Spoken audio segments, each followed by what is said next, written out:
Hello, I'm Andrea White and I'm a fire engineer and I have a business, a consultancy called AW Fire, and I'm also founder of a group called Women Talking Fire. So in this country, our safety legislation, it's often disaster driven. And that's the case here with the Building Safety Act. It's a government response to the Grenfell Tower tragedy. The Building Safety Act is a substantial piece of legislation. It brings in a number of new bodies.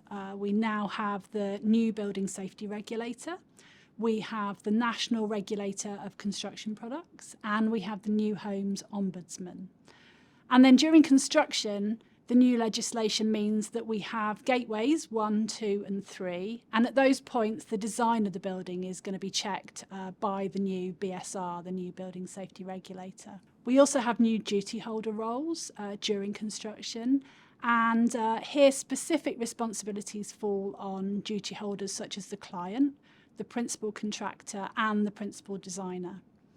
We have new registration requirements for building control approvers and inspectors.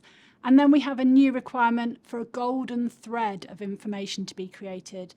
And we pass that on throughout the building's life for high-rise residential buildings, including a requirement for safety cases to be undertaken for those high-rise residential buildings. We also have new duties on those managing high-rise residential buildings. And as part of this, we have registration requirements.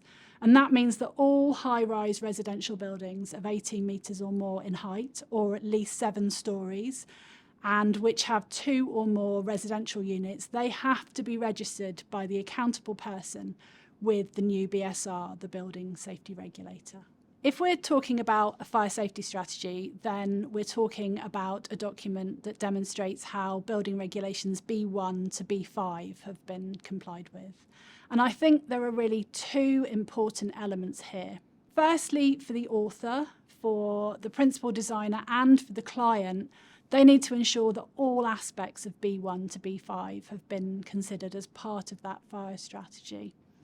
I think that we often don't do that, perhaps because collaboration is difficult between different professions involved in the design, and also it takes time to have that collaboration and that discussion. One of the things that I do in fire strategies is I issue it to the design team with queries shown in red.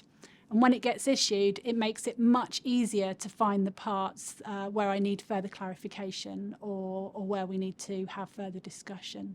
And then the second point is to ensure that the occupants, the management and the maintenance aspects have been correctly and realistically considered. If we don't consider the occupants and how they are likely to use the building and react to the building, then potentially it's not going to work well for them, and potentially measures we put in could well be defeated. So perhaps here I'm thinking about fire alarms being too loud and causing adverse reactions for occupants, maybe in care homes. And then we also need to look at whether it's reasonable to install lots of active systems, maybe as part of a fire engineered solution, particularly if those responsible for managing and maintaining that building might not get the budget or have the skill set to do that. I'm very proud to be part of the Joint Competence Initiative for the facade sector, and I offer a fire engineering perspective to the group. I also speak at various industry events and participate in roundtable and panel discussions, giving my viewpoint in relation to fire safety related competence. I think videos like this are a great idea. I think social media is a very powerful tool, maybe to give case studies or examples of what could go wrong if individuals aren't suitably competent, perhaps.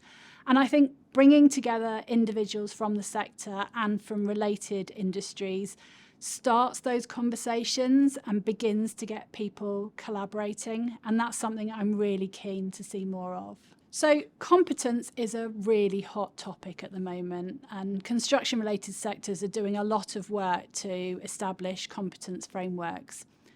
I think we're right to be doing this work. The Grenfell Tower tragedy exposed a number of issues around competence, and I do think we need to focus on both individuals' competence and also organisational competence. I think the greatest risk is probably that people just don't know what they don't know. They don't know the limits of their competence. Perhaps even that organisations don't know the limits of individuals or their own organisational competence. And I think that that has the potential to create some unacceptable risks. For me, I would really like competence frameworks to be much more specific about what we need to know about.